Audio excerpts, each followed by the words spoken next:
And I know it sounds crazy, but if he were to like turn around and be like, hey, yeah, I'll fight David. Like, I'll be dope. I have a lot of respect for Terence Crawford. Yeah. And just because I want to fight, if we would fight, doesn't mean we have hard feelings for each other. He's definitely a great fighter. I'd love to fight him. I need to get, I would love to get it. I just don't think he'll come up. Well, I mean, I'm not even at 168 no more. Right. But I mean, I would love to fight Crawford, or even spar. I would love to spar Crawford. When you see a tweet that says, hey, can you make 168, David, from Turkey? Can he still make 168? You seeing him now training at second fight at 175? Yeah, I think he's super young still. I think definitely, I don't think, it would be a little bit hard, but I think he could definitely do 168. We didn't move to 175 because of the weight. Because of the Crawford versus David Benavidez matchup that fans are eager to see, Jose Benavidez Sr. has now said that David could move back down to 168 pounds to fight Crawford. Referring to maybe if David could go and fight Crawford, like, that's crazy. To be honest, that would be even an embarrassment to me to say, David's too big for Crawford. Now who said that, I don't think, it would be a little bit hard, but I think he could definitely do 168. We didn't move to 175 because of the weight.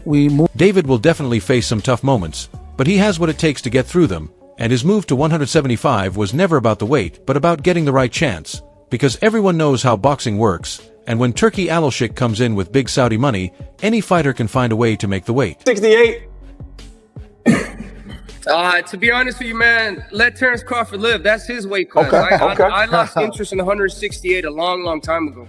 I mean, I know that we could get offered a lot of money to go down to 168, but I'm more... He even tweeted that David can still make 100. He even posted that David can still make 168, so it wouldn't be shocking to see Crawford and Benavidez face each other next year, because when Turki gets involved, anything can happen, and when you look at the styles, with Crawford's sharp mind and smooth movement going up against Benavidez's non-stop pressure, it turns into a fight that feels just as much like a smart chess match as it does an all-out war. When we think about anybody at 168 outside of Canelo, the first name that comes to anybody's mind is David Benavidez. What about the potential for a fight like that? Oh, like I said, man, that's a big dude. You know what I mean? He ain't even at 168. When you look right now, it's at 175, he probably can't even make 168 though. On one side you have legacy, on the other a chance to make a clear statement, and with guaranteed viewers and pay-per-view sales, if the promoters finalize this fight, expect a huge training camp, strict focus on making weight, and a fight night that no boxing fan would want to miss. So keep your notifications on, because this could turn from a rumor into reality much faster than anyone expects. Social media asking if David Benavidez is still capable of making it down to 168. Now, we're not sure if this little tease that Turki made was targeted as a hint for a future fight between Crawford and Benavidez, or As the buzz around Crawford versus Benavidez started building, Blue Blood Sports TV came in with a blunt reality check and didn't sugarcoat anything, basically saying you can't call PBC opportunists when you were the one pushing hard for the Canelo fight, and he has a point, because you can't change the past or rewrite the story just because you barely missed the spotlight. Achieved is massive compared to yourself that people say technically should have been at 175. So you cannot discredit Terence Crawford and say he's an opportunist, because this is the same version of Canelo Alvarez that you wanted to fight. And you would have wanted to get all the credit in the world for beating this Canelo, and you wouldn't have wanted to hear people talk about you as an opportunist and you fought a version of Canelo Alvarez. He spent years calling out Canelo and following him across divisions like a shadow, and now that Bud finally got the fight, some people are saying that version of Canelo was already old, which makes no sense, because that's like claiming you never wanted the cake after watching someone else eat it. And sure, Benavidez should have had that fight years ago, and WBC politics clearly worked against him, no argument there. But brushing off what Crawford has done right now is just an emotional reaction, not a fair or honest take. It's Crawford's victory. That's nasty work, bro. And you one of my guys, you know that. And shouts out to your father and your brother. Don't let these people put batteries in your back for you to discredit Terence Crawford's victory. Don't let it happen, bro. We know a disservice was done to you. We know you should have been got the Canelo Alvarez fight. We already know that. But don't say this was a washed-up version of Canelo Alvarez, because you would have accepted this same fight. He moved up 21 pounds to do something no one else was willing to try and faced a man everyone else avoided. And if David really plans to drop back to 168 to fight Crawford, that deserves respect, because it takes real courage. But until that bell actually rings, let's not act like Crawford didn't completely change what people thought was possible in boxing, because whether you like him or not, he made history. And the only thing opportunistic about it was his perfect timing, which ended up making everyone else look small by comparison. The same version of Canelo Alvarez and expected all the credit in the world. So you can't discredit Terence Crawford and say his fight and beating him was up. Just when it felt like the Bud versus Benavidez story was really picking up steam, a new twist showed up, with reports saying Team Crawford wants $100 million for his next fight.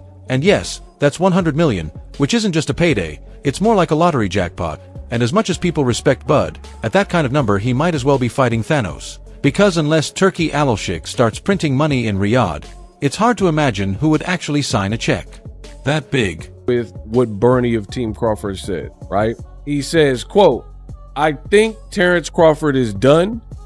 If it ain't $100 million to go down and fight those guys like Janabek, Edis Landilada, and Carlos Adames, let them guys do all the hard work." $100 million? What you think you got? Kelsey Grammer? Chelsea Clinton? Crawford's move clearly says, "I've mastered boxing, now pay me like a legend," and it's easy to see why. After dominating Canelo so thoroughly, he feels untouchable. But naming fighters like Gerald Charlo and Carlos Adams and asking for $100 million takes things into the realm of fantasy rather than boxing. Still, his confidence is undeniable. Bud makes it clear, if he fights again, it's for generational money, otherwise he's enjoying the wealth he's earned. He's worked hard, earned his place, and now it's up to the boxing world to see if they're willing to meet that price. You know, I'm not mad at it. Crawford's team, they want $100 million. You know, Crawford needs $100 million to perform or to get back in the ring, or he might retire. Then, in my opinion, if that is your real asking price, you might have to retire, because no one needs to see a Canelo rematch. And fights like... Right after announcing his $100 million demand, Crawford shared the story behind the Canelo matchup, and it's pretty wild. It wasn't just about chasing money. Bill Haney Young, Devin's dad, suggested Canelo long before Crawford even fought Spence. Bud remembers thinking, forget Spence, go after Canelo, then noticing how big Canelo looked in the gym, only to realize they were actually the same height. That's when the idea clicked. I thought this was after. No, this is before. Crawford Spence won.